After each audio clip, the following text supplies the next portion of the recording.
Hi, my name is David Knight, and welcome to those amazing Psalms. Psalm 57, From Cave to Canopy.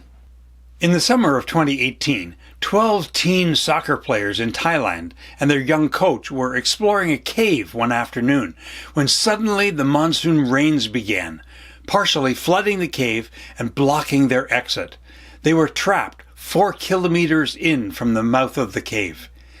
It took a week before rescue divers found them in the dark, hungry and cold. That was just the beginning. Then came the challenge of extricating them to safety through murky water with no scuba experience. Many experts thought it was hopeless. The media loved dramatic stories, and the world's media was riveted on the unfolding events there in Thailand. 10,000 people were involved, including 100 divers, 2,000 soldiers, and 10 army helicopters. But when all the boys and their coach got out to safety, the world breathed a collective sigh of relief. It was as if every family in the world had a son in that cave, and the jubilation felt around the world was extraordinary. Maybe the first half of this story is where you find yourself today, hemmed in, and with fading hope of getting out. Or maybe you've had a close call recently, but today you're out of the woods, or getting there. Whatever your experience, I share this story because it echoes some of the drama of the ancient Hebrew Psalm number 57. The introduction to this psalm refers to a cave episode in the early life of King David. David was young and popular and seen as a potential future king. The current King Saul was jealous and hell-bent on destroying David. Saul had spies everywhere and eventually learned that David was hiding in the En-Gedi ravine near the Dead Sea. A few years ago on a visit to Israel, I was in that ravine with its steep slopes pockmarked by caves and the floor of the canyon a tangle of trees. A great place to hide, but a terrible place to be trapped. Saul marched on the ravine with 3,000 elite troops closing in for the kill. David and his small militia took cover in a cave high up on the slopes, and David cried out to God, "Have mercy on me, oh my God, have mercy on me."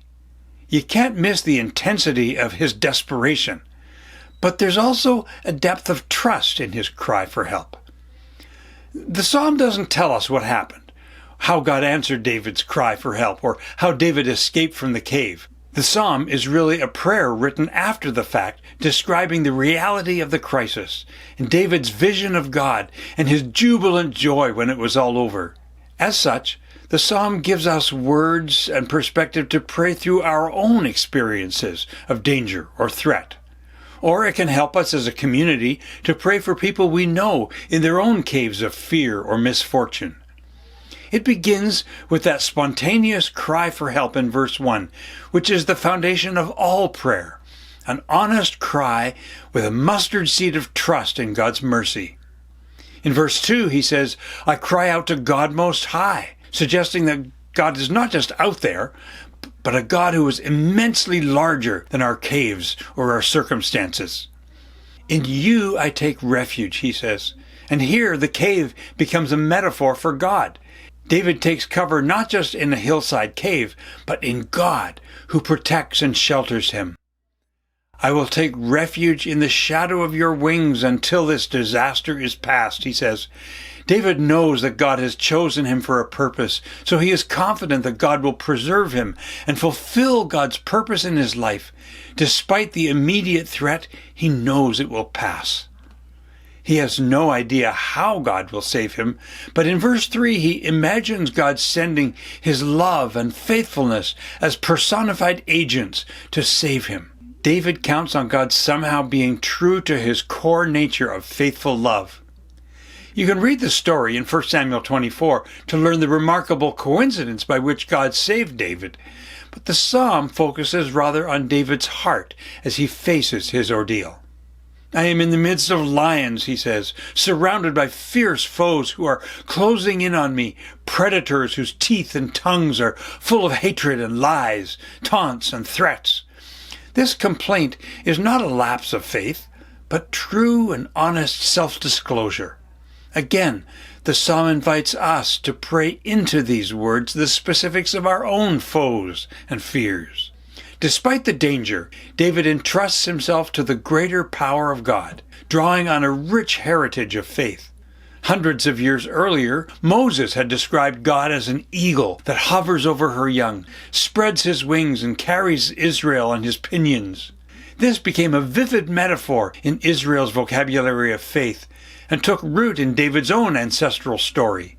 David's great-grandmother Ruth was a destitute widow who emigrated to Israel to support her Hebrew mother-in-law. Her mother-in-law's patron, Boaz, said to Ruth, "May the Lord, the God of Israel, under whose wings you have come to take refuge, reward you." Boaz eventually married Ruth, and now, 3 generations later, that ancestral image of taking refuge under the protective wings of God served to bolster David's faith in a time of crisis. The wings of refuge suggest God's protective love, God's nearness and power, and reassuring presence.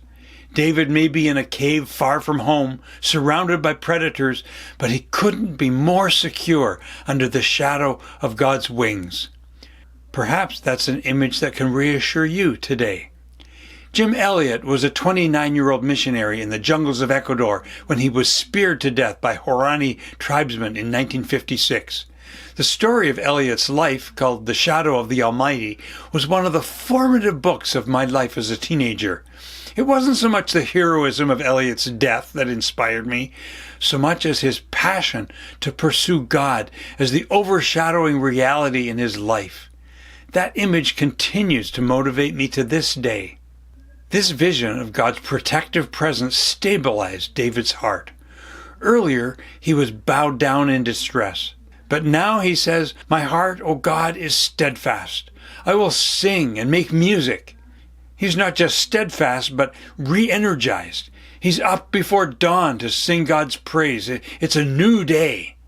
At the midpoint of Psalm 57, and again in the closing line, we read, "Be exalted, O God, above the heavens. Let your glory be over all the earth." This is a vision of God higher than any circumstance on earth.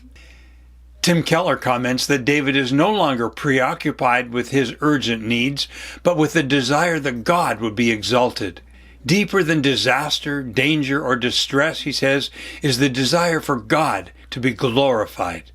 This is what God's Spirit does in us, rousing our deepest desires for God to be honored in our lives. That's why Mary sings, "My soul magnifies the Lord," and why Jesus teaches us to pray, "Hallowed be thy name."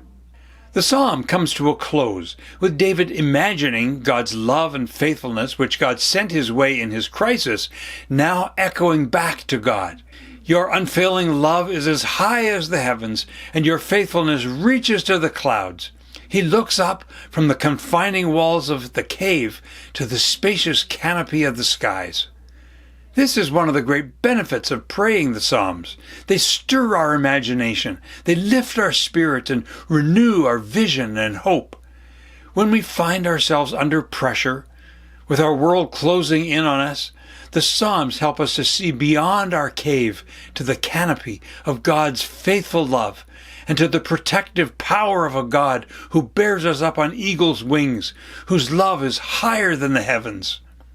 This psalm models for us how to open our hearts honestly and urgently in our distress. It keeps us from being buried in our fears or doubts or circumstances. It restores a steadfast confidence and a passion for God's glory and for seeing God's fame spread out to the entire world and his glory like a canopy over all the earth. Are you facing a special need today? Or do you know someone trapped in a cave of fear or addiction? Look up Psalm 57 and read it through. Simply read it through. It'll take you less than 90 seconds, but it will energize your heart for the rest of the day. Take care.